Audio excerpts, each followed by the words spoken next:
to my Flagstaff home. Today in this video I'm going to show you my garden toward the end of the month of July. So we're almost to the end of July and my garden is coming along really well, and so I thought I would take you on a little tour. I'm going to show you my vegetable garden, I'm going to show you my flower garden and my shade garden and all that good stuff. So I'm really happy with how my vegetables are coming along so far. Well, actually, I'm really happy with how my flower garden is coming along. I've had trouble with that. In fact, last summer I posted a video called Garden Help, and but this year it's coming along really nicely, and I think it's due to the fact that I used a lot of mulch, several inches of bark that I put down, and I think that's helping to hold the moisture in. My vegetables are coming along really well.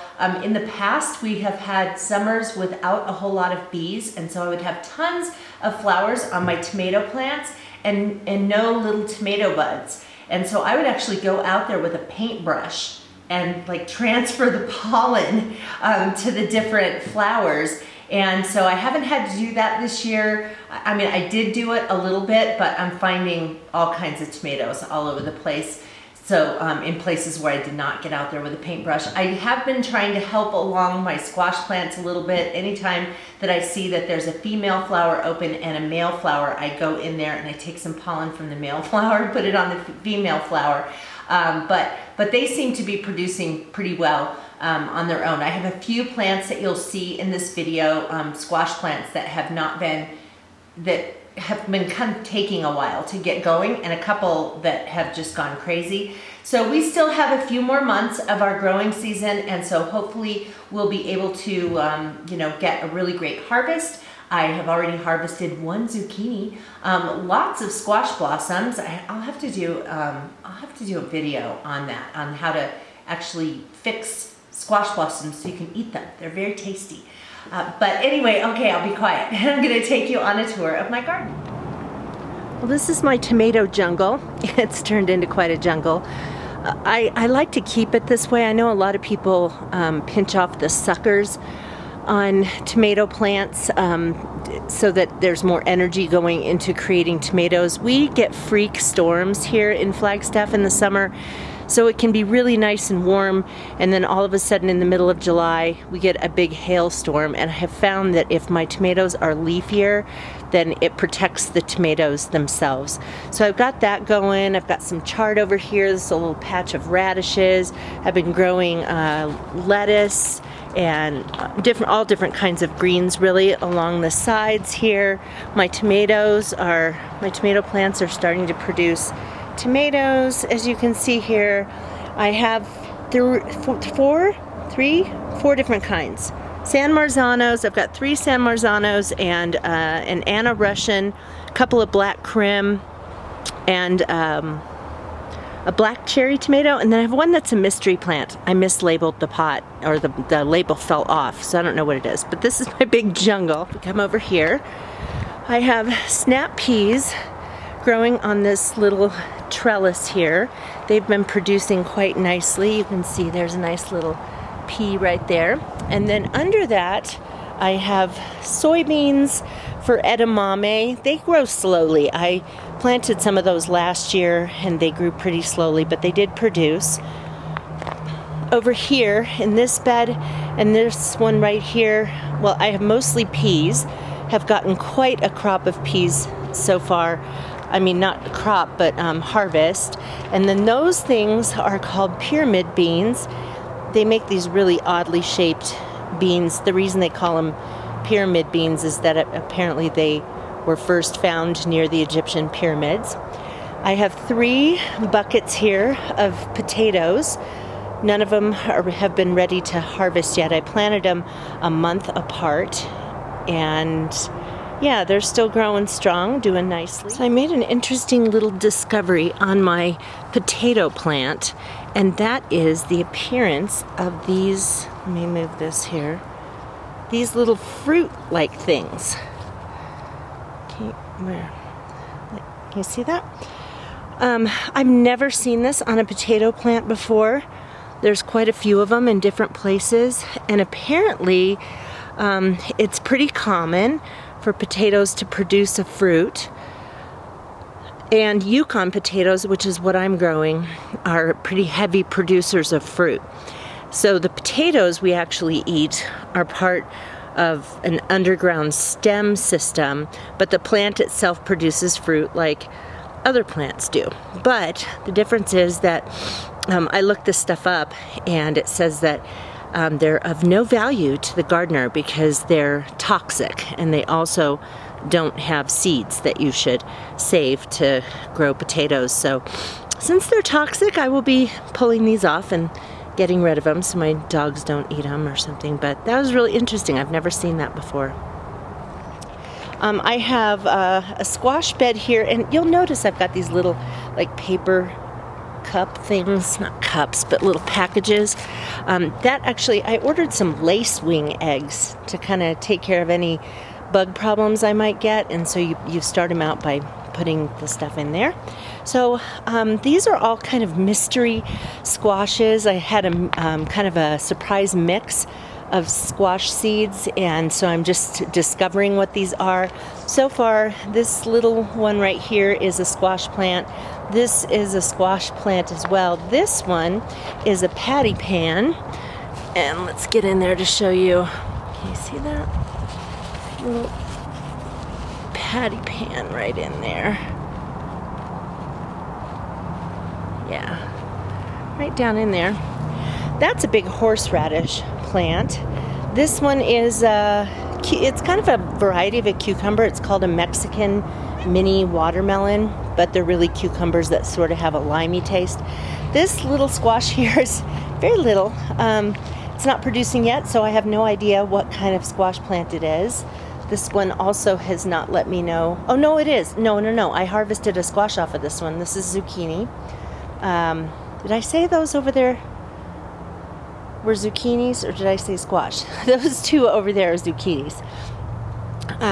This one's kind of having a hard time getting started. I don't know if it's ever going to do anything. Have no idea what kind of squash that is. And same with this one. It's starting to take off, but it hasn't shown me what it is yet. And this last little one here is a regular cucumber plant.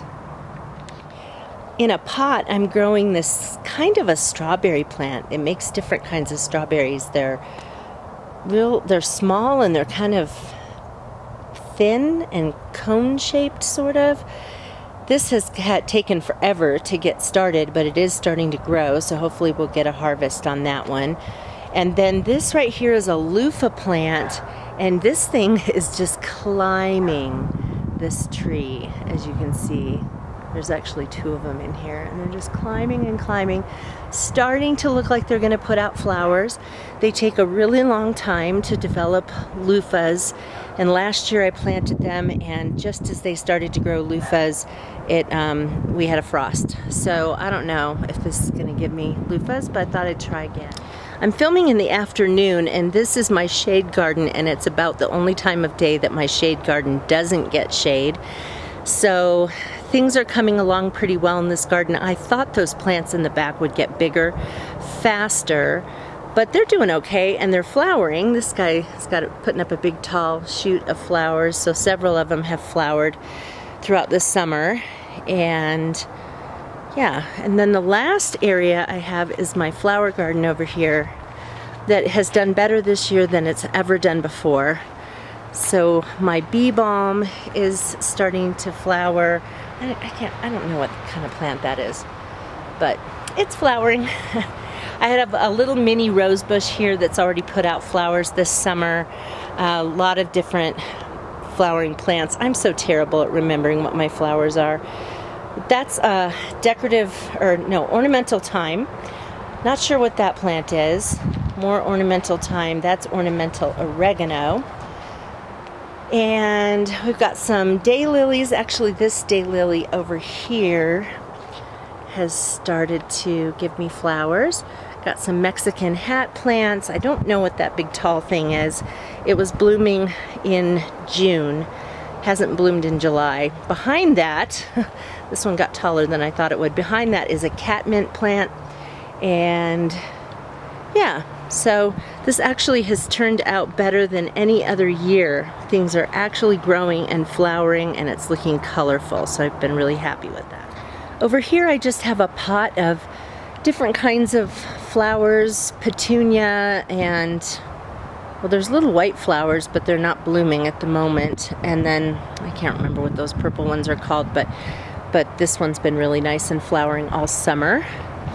Over here I have a little arrangement of different things. These are some herbs I have in these two pots, an assortment: parsley, basil, got some chives and different things. Then this is if you saw my video on thrillers, spillers, and fillers, this is one of those pots I planted, which is doing really nice, and it's got a wine bottle citronella lamp in there. This is a pot of petunias. And then over here I have another one of those thrillers, spillers, fillers things with citronella lamp in it as well. So I have a couple more of those things in the yard. Over here I have a blackberry bush that has just struggled to do anything. It's been in my yard for 6 years, and it just never really gets very big, and it doesn't really produce a lot of blackberries. This is a raspberry bush that I planted last summer, along with another one that's in a different part of the yard. My other raspberry bush wasn't doing very well, and so a friend of mine gave me one that she said would produce well in Flagstaff. This is the other raspberry bush. It's been in my yard for 6 years.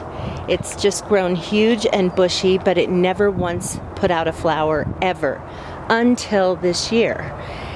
And we actually harvested some raspberries off of it last night. And in fact, here's one that's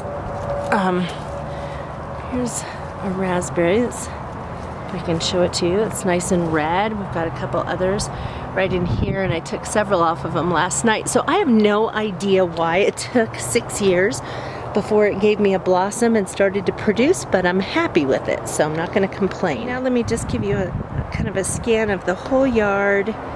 Over here, flower gardens way out there in the corner, shade gardens over there, my decorative garden ladder. This is the patio. It's getting kind of dark here. There we go.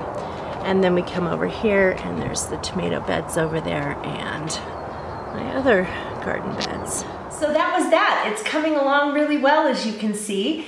And usually I don't see a lot of my harvest until August. A lot of times my tomatoes never ripen on the vine. I pick them green, and I'll show you later on in the summer, or actually probably around September, what I do with all of those green tomatoes. I don't just make fried green tomatoes every single day. Actually have a way of ripening them up that is not putting them in a windowsill, because that's kind of fake ripening, and it doesn't give them all that great flavor that they get when they're actually ripened on the vine.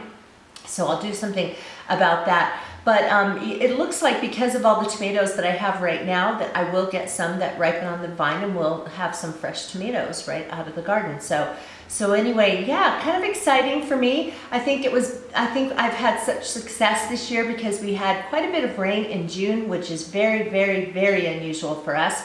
And also because we've had some pretty warm weather, and we had a lot of warm weather in the spring. Even though we had a couple of snows in May, for the most part, spring was quite warm for us, and it usually isn't. So yeah, I've been really pleased with how it's been going. So I will also give you another tour of my garden at the end of August, so you can see how things are coming along. And I should have a batch of potatoes to harvest here pretty soon. I thought I would have had some in July, but it doesn't look like my tomato plants are looking like they want to die soon, and that's the indication that they're ready to harvest, is if the plant on top actually starts to turn yellow and fall over and die. So I'll be putting up another video about that when I have a harvest to show you, and yeah, so I hope you'll join me for that. If you're not currently subscribed to my channel, just hit that button right there. YouTube will let you know when I upload new videos, and I hope I will see you again on My Flagstaff Home. And if you're interested, go over and check out my blog at myflagstaffhome.com. See you guys later. Bye-bye.